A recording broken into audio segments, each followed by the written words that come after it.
gonna cut that off right here. Let's go cut that off right here. We got what we on. We got what we on. You know, true. You got the ghettos of America. Cali finest, man. Cali finest, man. You know what I'm saying? You know what I'm saying? You know, we just gonna. Yeah, man. Law and Order. Another edition. You know the truth. It's all out of panic. It's all out of panic. Yeah, you be the judge, man. You know. What I'm saying? Somebody, you know what I'm saying? Get your peanuts and popcorn together, man. You feel me? Yeah, it's been a minute, man. You know what I mean? It's been a lot going on. A lot to be discussed. Yeah. We just said what we said, man. We live it like we live, man. We live it like we live. Get out like we live, man. Salute to the truth. You know what I'm saying? You know how we do it. Yeah. To my subscribers, old and new.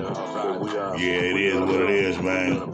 This is another edition of Law and Order. You be the you be the judge. Yeah, but get in where you fit in at, man. Yeah, it's gonna be a minute, man. You know what I mean? So take this journey with me, man. Ride with me, man. Let's get this station going up to the top. You know, my platform, your platform can be mine. You know, we gonna run this a little different, like I said. You know, you know what I'm saying? And that peace comes from, you know, in the weeks to come, man. With the side of you, because he lied. Yeah. Oh, you gotta push the button. Yeah, my bad, though. Yeah. In weeks to come, man, you know what I'm saying? I said that, you know, we're gonna be upgrading our whole station, and you know what I mean, getting it right. You know. You under dig me? Yeah, man. So yeah, man. We celebrating the truth, man. Truth on top of truth, man. You know what I mean? Who would ever thought? You know what I mean? If you was thinking not.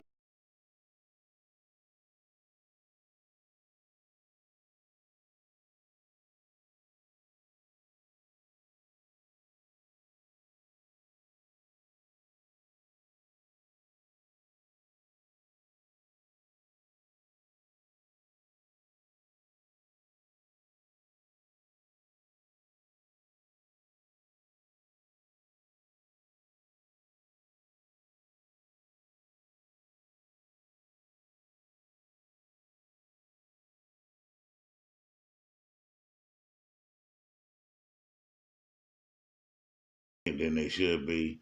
You know what I mean? You got to be thankful and grateful for something. If you ain't grateful and thankful for what you got now, I don't know how you would think that you should be able to receive any more. But anyway, that's neither here nor there, man. Thumbs up, salute, you know what I'm saying? And we in here, man, so we going to be covering some things on universal law. Like, you know what I mean? I've been saying like really in earlier videos, because we finna start getting to the nitty gritty with y'all, man, because, you know, time is our essence, and we're going to use the best at the time that we got. So, man, yeah, we in here, man, you know what I mean, for the best of it and for the mess of it, and to get to the best of the mess of it. So, yeah, man, we ain't judging, but we're going to have our opinion, you know, on these situations, you know, from, universal law, from criminal law, from civil law to, you know, just human law, you know what I mean? So we're going to discuss some things because we got people that have gimmicks and they hide behind different, you know, umbrellas. Like certain people hide under religion.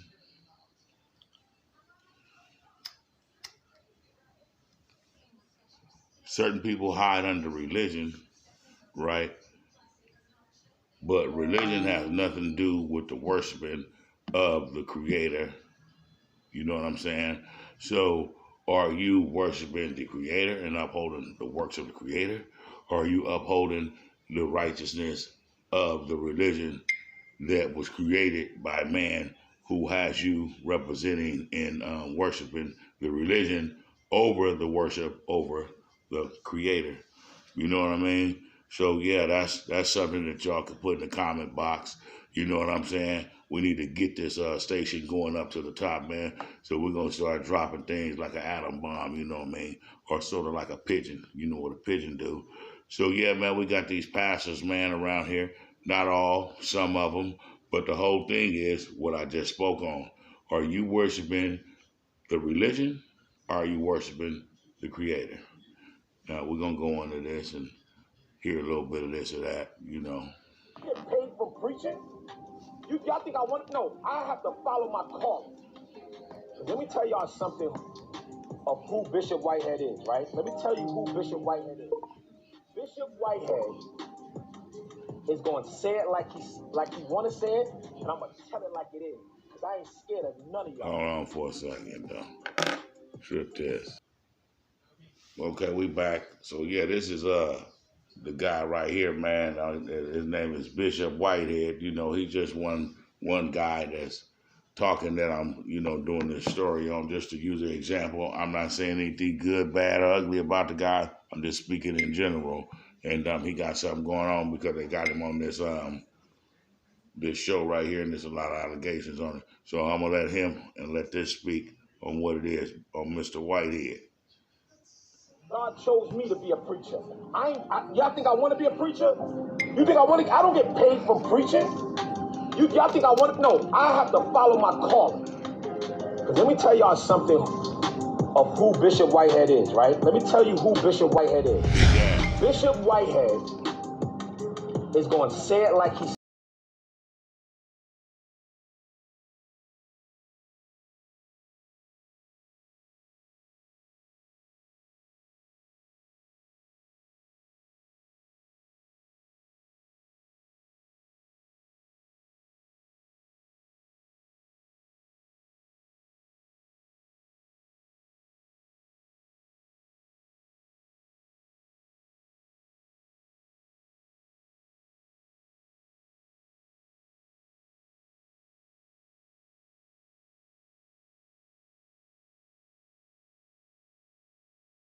Third person.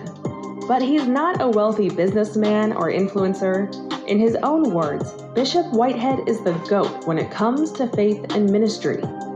Behind the rags to riches story he would have his followers believe is a skilled con man with a dark past. A past that includes using love to steal what police believed was millions of dollars, landing him in federal prison. But the bishop didn't leave prison a reformed man. His cons are still going on today, including on the most vulnerable of his congregation. Confrontation during a Sunday sermon in Brooklyn landed 2 people behind bars, including a bishop who argues he was protecting his family. This is the story of the scandalous life of the Brooklyn bishop, Lamor Whitehead.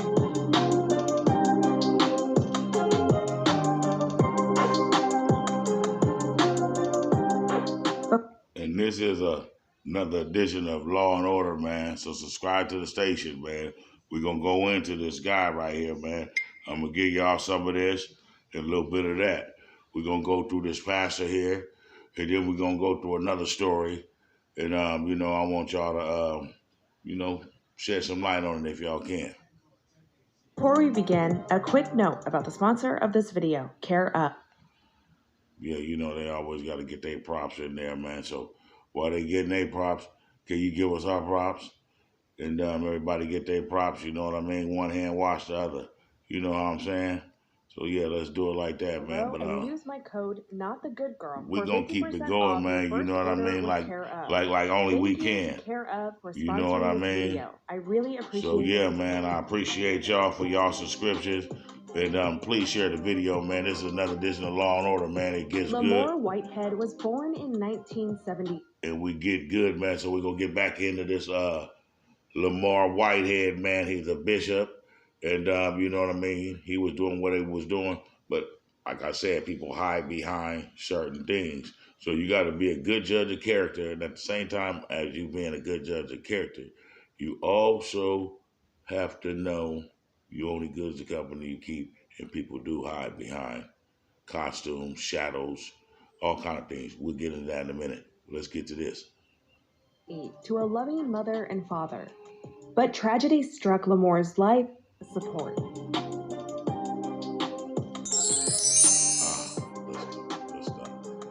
Lamor Whitehead was born in 1978 to a loving mother and father.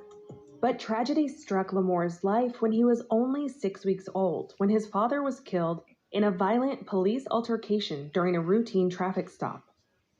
After that, Lamore and his siblings were raised by their mother.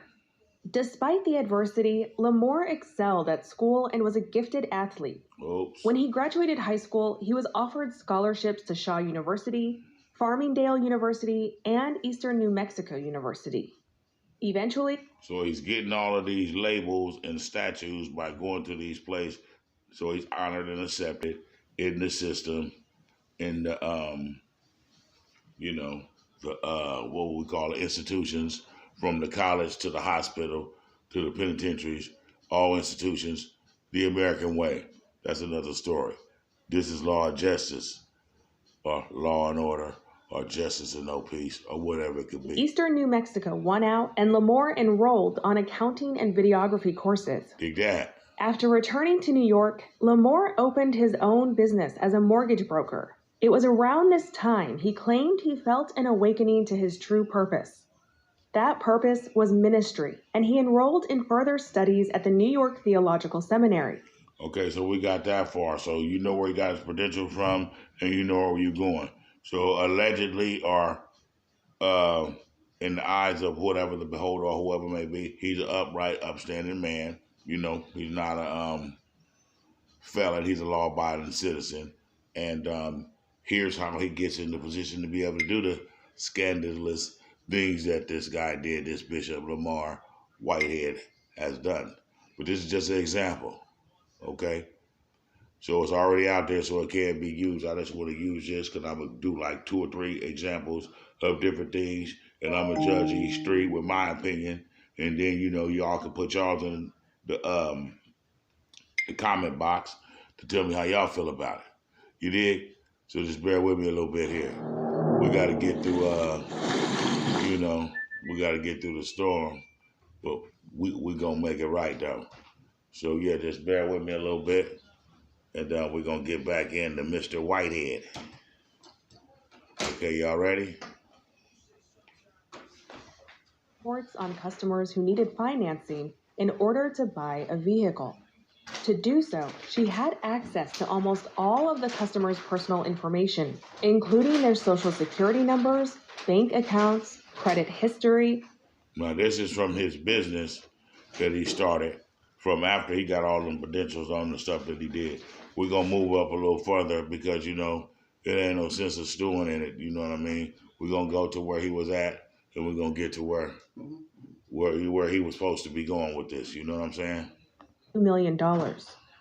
But after spending less than 6 years behind bars and being described as an ideal treatment, Lamore was released on $90,000 bail. After pulling over, he was quick. Hold up, I got a little too far ahead. Oh, here we go. His job meant that he had access to the same information about each of his clients as well. He knew exactly what they were worth, and he knew exactly how much more they could borrow. Armed with this knowledge, Lamore reached out to one of the clients he previously helped secure a mortgage for and made him a proposal, telling him, quote, "You give me $200,000. And he'll make it happen for you."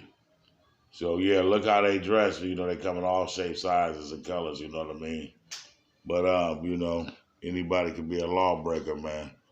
So just because they got on that suit, it's just because they say that they uphold the law, don't mean they upholding the law. And what law are they upholding? And I will give you back $225,000 in 30 days.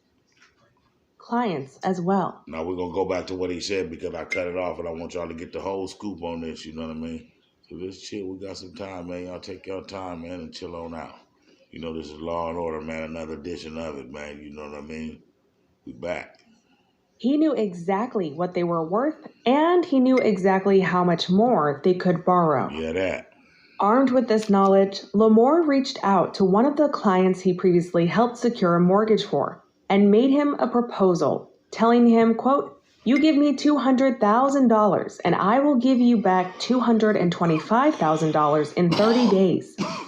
It sounded like easy money, and the client had already been impressed by Lamore when they worked on the mortgage deal. He trusted him.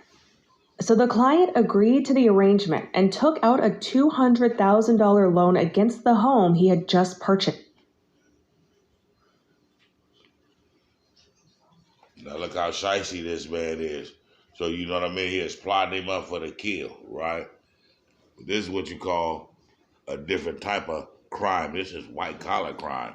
This is what you call it. This is civil, because this got to go through a court procedure. You know what I mean? Unless you get too much money out of him. Let's go back to the story, Mr. Whitehead. He didn't tell his family about the arrangement as he wanted to surprise them with a special gift when the $25,000 came through. It will come as... Now, this is the man that he, suckered with the, the opposition to be able to get them more money. So he wants to surprise his family. So he's having dinner with him and this, that, and the other. This dude's scamming off the gate with a costume on, you know what I mean? So be careful. No surprise that 30 days came and went without the original loan or the agreed interest being paid. One day in 2006, 26-year-old Lamore was driving a stolen Land Rover down Riverside. Dig that. So we're going to go what? What will we do? Telling him, quote, "You give me $200,000 and I will give you back $200,000. That's what this is all about. Now, see, once he found him one, he went to college, so he knows how to talk. He knows how to present himself, and he got his business. And you know what I mean? They judge a book by its cover anyway. So you already know, if you put on you just try it. If you put on a suit, and then you put on a sweatsuit, and then you put on a T-shirt and some shorts, and see on all three different ways that you be treated amongst the same different crowds that you just left. And then you tell me there's a sucker born every day. Peep it out, though. $25,000 in 30 days. It sounded like easy money, and the client had already been impressed by Lamore when they worked on the mortgage deal. He trusted him.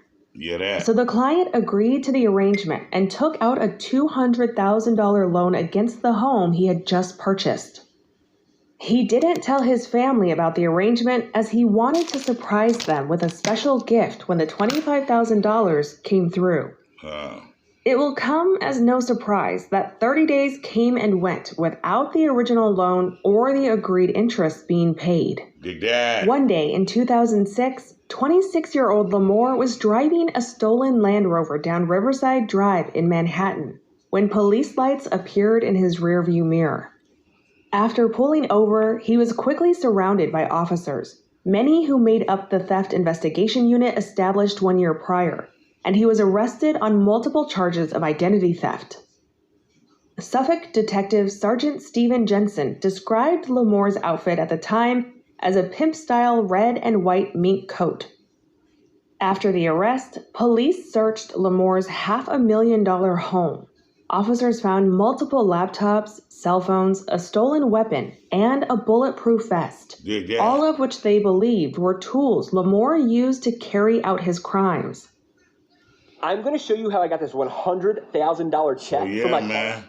This is what be going on behind closed doors of these pastors, preachers, and other things. So, we're going to let that be that, on that. And that's just to let you know what I mean? Never judge a book by its cover, man, you know what I mean? Read a few pages, you know what I'm saying, before you just start thinking that everything is what it is because they told you that's what it was. You know what I mean? Each pastor that you know and that I know own and possess more items than Jesus ever possessed in all the days of Jesus' life on this earth. So you do the math, but his works was greater than any pastor or preacher that you ever encountered on this here earth. So you do the math, okay? So that's what this is about, man. This is a different law and order, man. I'm going to have to bring it to y'all, man, because y'all act like y'all can't hear me, man, and, y'all too near me not to hear me. And, look, it don't cost you much. It just take a little bit of y'all time, man. So that's just one situation. So, while I'm going to the next one, y'all could be getting ready, for this next one, y'all could be hitting them thumbs up and getting that stuff ready. We're gonna go into some criminal stuff on this one right now. You know what I mean? You know, where like, let's say like, well, basically, you know, I could give you a situation. So just say, for instance, if there's, let me give you a good example. Okay, so say for instance, if you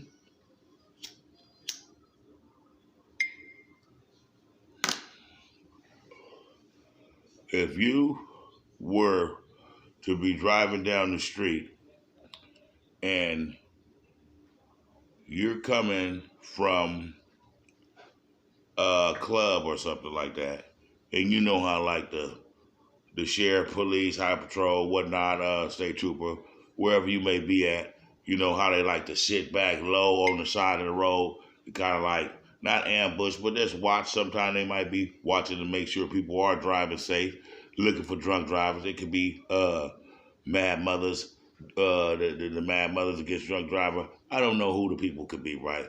Okay, so you coming back and you coming. It's probably like, you know, after 2 o'clock, so all the clubs and stuff is closed like that. So you push into the house and whatnot, and your actually mission was you went to pick people up from this place to take them back, you know, home after, you know, they got done doing whatever they're doing, and you know, so you doing that. So as you strike down the street and you roll past the police, boom, he get behind you, boom, so he following, you know what I mean, the regular routine follow you. You ain't speed, you putting your blinker on, all this stuff. So there's a stoplight before you go over this bridge. So boom, when you get into the left lane, boom, you turn, you put your blinker on, bam, you bank into the left lane, boom, you stop at the light, bam, he do the same thing you do. Now there's a bridge, but with the bridge, it's a one way on this side and one way on the other side, okay? Go over this way, come over that way, right? And there's a column, you know what I mean, in the middle of the bridge, right? So anyway, long story short, you go over the bridge, boom. Now when you go over a bridge, you can't be speeding or going too fast over a bridge or whatever. So he don't knock you for that. So when you get at the end of the bridge, you know how they had a little go roundabout thing where it's like a circle, so you go around about. So you go around about. Now, mind you, the car that you're in is registered to, you know, the address that you're in. Basically, everything is in the area. If they are running the place, what they should be doing.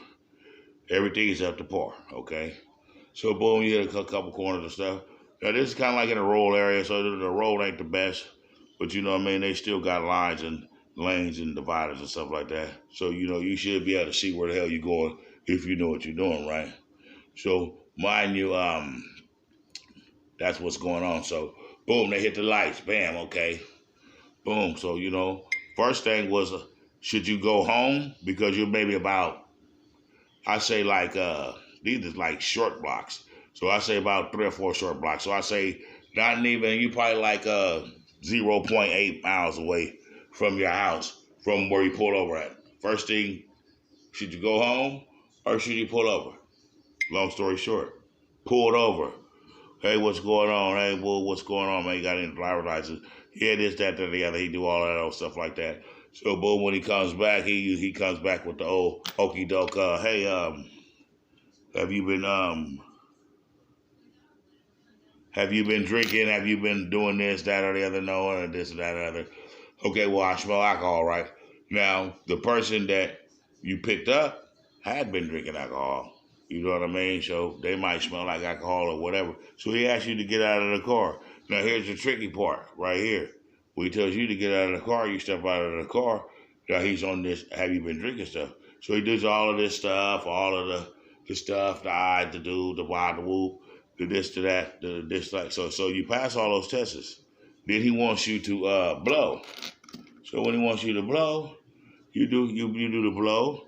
He wants you to blow again, and then you blow again. And he's like, well, it's not really reading, but I can smell the alcohol on you, so I'm going to have to take you to jail because I'm going to need some blood. Now, you know, don't get it offended, but the situation with me and blood and you telling me what I need to do with you with some blood and all that, it's like already just like a violation of what I stand for, right? So that being that, and me being me, I declined him talking about anything about doing anything. But he could take me down there, but he can't get no blood. He gonna have to earn it, right? So they take you down there. So when they take you down there, right, by you refusing, then that's what the allegations is based on what they're gonna arrest you for. So they arrest you with a wet and reckless, some old weird stuff like this, and say you wouldn't agree to let them take blood and the test. They don't know what's going on with the test. Now you passed all these other tests. You live down the street. You're explaining to him the situation on what it was, right? So the person that you went to pick up, now they had been drinking, right? That's where the alcohol is coming from. But they take you to jail, but this person has a license in their pocket. And they let them take the car while they take you to jail. So you got to oppose bail, and then you got to appear to go to court. But they never had no blow that said that you were above the alcohol level, and you passed all the other tests, and they never got no blood. So how do they convict you on a DUI or wet and reckless when they have nothing saying that you were this or wasn't that? Okay? But they took you to jail for that. See, that's kind of difficult. So if you guys understand what I'm saying, put it in the comment box. But what I'm speaking on is this person was drinking. That's where the alcohol come from. They never gave them the test that they just gave them. They showed them their license. They gave it to them. Take you off to jail. Mind you, they gave you all the other tests, and then they gave you the blower test. So they took you through all of those channels. They never said you failed anything, because if you failed one, why would they keep giving you another one? Oh, he failed this one, he failed this one, he failed this one. Then they said, okay, we got some type of track record. So it couldn't have been none of that. So what do you think? Do you think it was discrimination? Or do you think that,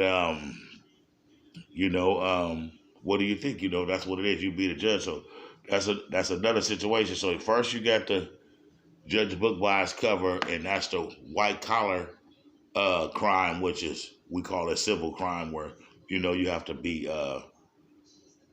in front of a judge most of the time, and it's a different type of court appearances, like for that, and it's not on a criminal level unless you take so much, then it can become on a federal level.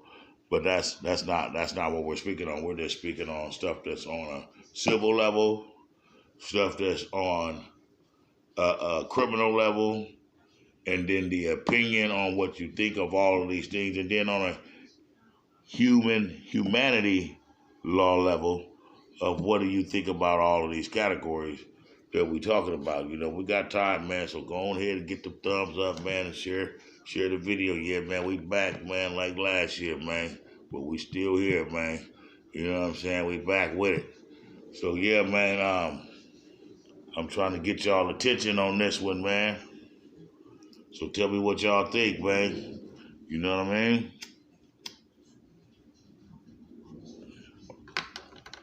And I know y'all didn't check that, what was that? That Rap Madness, the Rap Fame. I know y'all didn't join me on Rap Fame. Much salutes for that, And I'm on Instagram, United Ghettos 133. You know what I mean? Get at us, man, and let us know what it is, what it ain't, what we should do and what we shouldn't do. You know what I mean? And at the same time, subscribe. It don't cost a dime, just a little bit of your time, man. You know what I mean? And the good thing about it is it leaves a digital print so you can watch it another day or one day or today, but just watch it, you know what I mean? Because it ain't costing you nothing anyway. It is. So yeah, man, salute to the truth, man, because it ain't in us. It ain't on us, it's in us. You know what I mean? So salute to the truth on that. You dig what I'm saying? And kick on back, man. You feel me? And let me know, man, in the comment box on the Rap Fame, on the Doggy Dog, the Dog Father artist, and on the United Ghettos of America, just like this is, how the tracks is going on that with y'all, man. So yeah, man, we got a lot of them on there for y'all. We got like 47 of them. You know what I'm saying? We got the intro, the outro, You know, we got a lot of stuff just for y'all, man. Entrepreneur skills at its finest. You did. Coming from the capital city, man, at all times, man. So, y'all already know what it is, man. You know the truth, man. So, you know, make the right move, man. And hit them buttons, man. You know what I mean? And always, you know, uplift and salute the truth, man. You heard me? So, yeah, man, we're going to let you vibe on something. I think I got a little something for y'all right here. Let me shake, man. You know what I'm saying? Yeah, this guy right here, man. Check this out, man. A little bit of this, man. Y'all done hit them thumbs up, right? Y'all got it all together, man. Vibe with this right here, man. We're going to go into another topic, one more topic, and then we're going to punch up out of here, man. You know, we're just giving y'all time to settle in, man, and digest this all at once, man. I know y'all hitting rewinds. I'm going to start going live here in a minute, but we're going to take one step at a time, man. We're going to get it up, man. So, you know what I mean? I need all the views, all the thumbs up, all the support that don't cost near dime. You know what I mean? You know, it's a lot of y'all that's friends of mine out here. You know what I mean? I'm counting on y'all to do this, man. Can't do it without y'all, man. So each one teach one, man, and one hand wash the other, man. And tell me what's really going on, man. So we back. I don't know. Yeah. This shit crazy, though. What it is? They said they couldn't do it. I'm back to do it. Like I do it, I'm improved with this shit. Better back shit. Better belly up, though. Cause I think I gotta go like that. I'm going like that. And I'm coming back like last year. But I'm still here. I'm still here. The world keeps spinning, the world keeps turning. All the time, just keep on going. It's power, so power. When you get it, know that you got it. Be grateful that. Don't shout it. I'm bagging it out, both it out.